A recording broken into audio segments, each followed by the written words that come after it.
In 30 for 30-esque fashion, I'm going to be asking you guys, what if I told you the Texas Rangers helped the Red Sox win 4 World Series titles since 2004?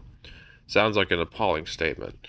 How can one team help another win 4 World Series titles? Isn't it the team itself's job to win a World Series? You got me there. How the Rangers have something to do with the Red Sox winning those titles is that every single postseason roster, the Red Sox had 2 former Rangers, and I'm going to be discussing that in this video.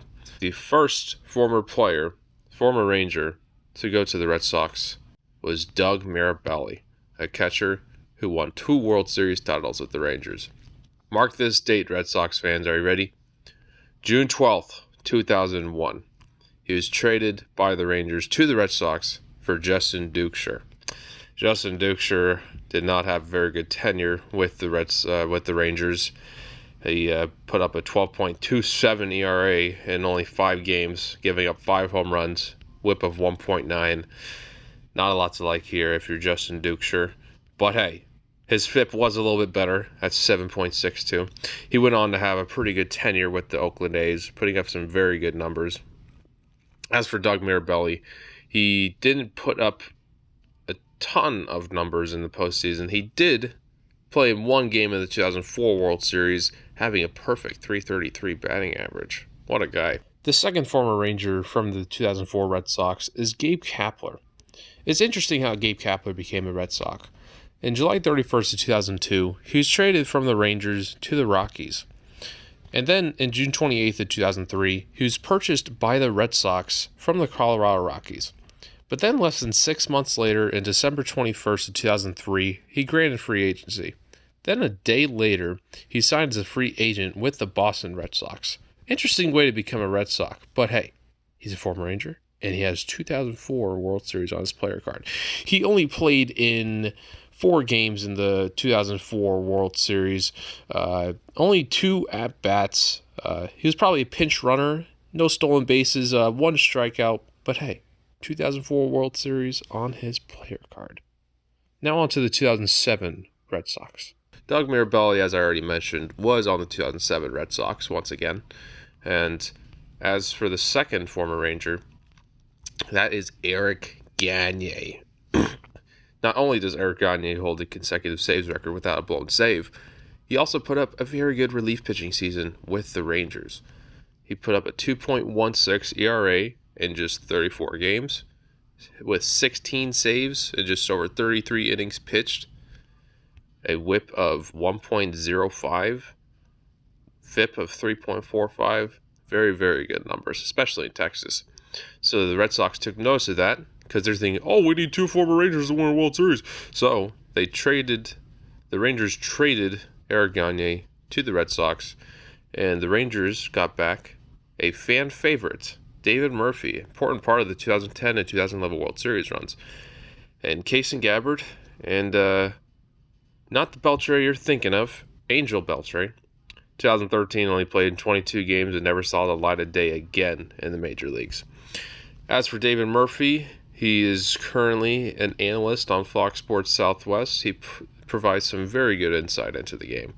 As for Eric Gagne, he did end up pitching 1 inning in the World Series. That was good enough for 1 clean inning and 1 strikeout. Very, very good, Eric Gagne. You deserve that 2007 World Series on your player card. That does it for the 2007 Red Sox. Now on to the 2013 Red Sox team, which has a gold mine at 4 former Rangers. The first of which, Jared Salsomacchia, spent a good amount of time with the Rangers and then was involved in the greatest trade in franchise history. July 31st, 2007, traded by the Braves with Bo Jones, Elvis Andrus, Neftali Feliz, and Matt Harrison to the Rangers for Ron Mahay and Mark Teixeira. This, oh my gosh, I get to go on about Elvis Andrus, Neftali Feliz, and Matt Harrison. Those were one of the many components of the 2010 and 2011 World Series runs that were just so crucial. Neftali Feliz winning Rookie of the Year, Elvis Andrus being amazing, stealing bases, fielding his position. Still very sad to see him go for the Rangers.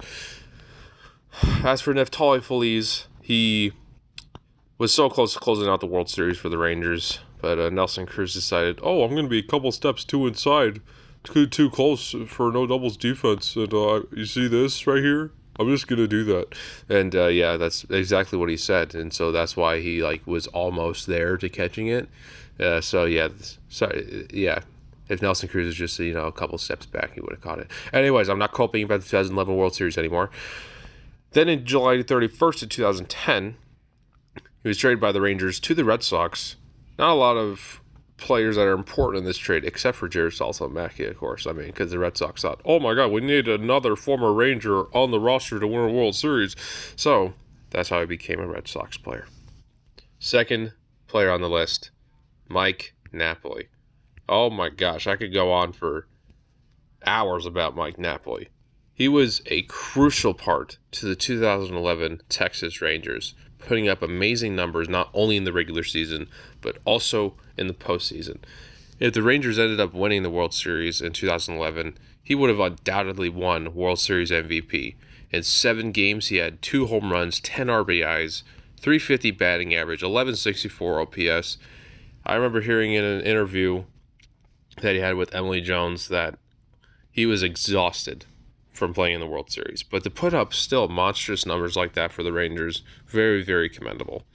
As for the Red Sox, he had a pretty good regular season with the Red Sox. And then in the 2013 ALCS, put up very good numbers. 6 games, put up 300 batting average, hit 2 home runs once again, and 1033 OPS. And then he would play again in the 2016 World Series. Very commendable for any player to play in 3 World Series. So Mike Napoli, very much a fan favorite in Rangers' eyes and Red Sox fans' eyes. Third former Ranger on this list. This is a dark point in the Rangers trades. Ryan Dempster. He was involved in arguably the worst trade in Rangers history, which aren't many. I mean, the Rangers don't have many bad trades, but this one was the worst. Because in this trade, he was picked up by the Cubs, and what the Cubs got back? Kyle Hendricks and Christian Villanueva. As for Christian Villanueva, I don't know about him, but Kyle Hendricks, oh my God. Cy Young contender, amazing contact pitcher. What a guy. Why did you do it, Rangers? Just why? As for Ryan Dempster, didn't put up very good numbers with the Texas Rangers. Signed as a free agent with the Red Sox in 2013, putting up better numbers than he did in Texas. But in the postseason, he had his work cut out for him. He did have a 9 ERA, I believe, in the World Series. But hey, that's good enough for 2013 World Series on your player card. The last former Ranger on this list, Koji Urahara. Red Sox fans will already tell you how crucial he was to the 2013 Red Sox. He put up an amazing relief pitching season with the Rangers in 2012, sub-2 ERA in 36 innings. 1 save, though, but an amazing whip at .639. Wow. The Red Sox took notice of that in 2013. He signed as a free agent, putting up even better numbers with the Red Sox. 1.09 ERA in 74.1 innings pitched, 21 saves, a whip even better than his last year's whip, .565. What a guy. And in the postseason, he was even more crucial. He won 2013 ALCS MVP and then closed out the World Series for the Red Sox, giving them a moment so special because it was their first time winning a World Series at Fenway in over 70 years. Pretty good. That does it for the 2013 Red Sox. Now on to the 2018 Red Sox, which is only 2 former Rangers. I mean, very, very easy to point them out. I'm sure Red Sox fans will tell you who they are. As for me, Mitch Moreland's the first one on this list. Again, another important part of the 2010 and 2011 World Series runs with the Rangers. Before signing as a free agent with the Red Sox, he won a Gold Glove with the Rangers, one of the great first basemen in Rangers history. As for his Red Sox tenure, he put up very good numbers for the Red Sox, continuing on his consistency and improving almost every single year. In 2020, he put up amazing numbers with the Red Sox, but then was traded to the Padres. As for the 2013 World Series, he hit a huge home run in Game 6, helping the Red Sox have momentum towards beating the Dodgers in Game 5, and then eventually winning the World Series. Huge game and huge home run for Mitch Moreland. Second player on this list, Ian Kinsler. Now, I know many Red Sox fans will say, well, Ian Kinsler blew it for us in Game 3. Hey. Let's get along here. Anyways, that's for Ian Kinsler. Again, one of the greatest Rangers in franchise history. Part of the 2010 and 2011 teams. What a guy. He has an interesting Hall of Fame case. One hit short of 2,000. 55 WAR. Amazing defensive numbers. Not quite a Scott Rowland type, but it definitely has an interesting case. As for his Red Sox tenure, he was on the Angels beforehand, but then was traded to the Red Sox, and the Angels got back Ty Buttrey and Williams Jerez. I think Ty Buttrey is doing okay with the Angels at the moment. But anyways, yes, I'm sure many Red Sox fans will remember the error that he had in the World Series. It looked like he slipped in the turf. There had to be something up with the turf or something. But still, hey. That's still good enough for 2018 World Series on your player card. That concludes all the former Rangers that have won World Series titles with the Red Sox since 2004. I really hope you all enjoyed this video. I spent a lot of time editing this video. I made this whole thing on my phone, so I really hope you all had fun, as much fun watching this as I had fun making it. Thank you all, and subscribe to the channel. I'll make some occasional Rangers content, occasional baseball content, and who knows, I may even do MLB The Show.